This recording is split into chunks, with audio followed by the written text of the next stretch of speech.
Today I'm really excited to show you a super simple, really delicious dish.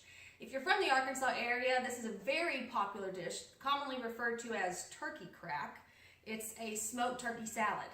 And it's very unique, it's smooth, it's smoky, it's sweet, very dippable, perfect for watching a movie and eating with crackers or bringing to a party for an appetizer or grabbing about 10 bites a day like I like to do with this stuff.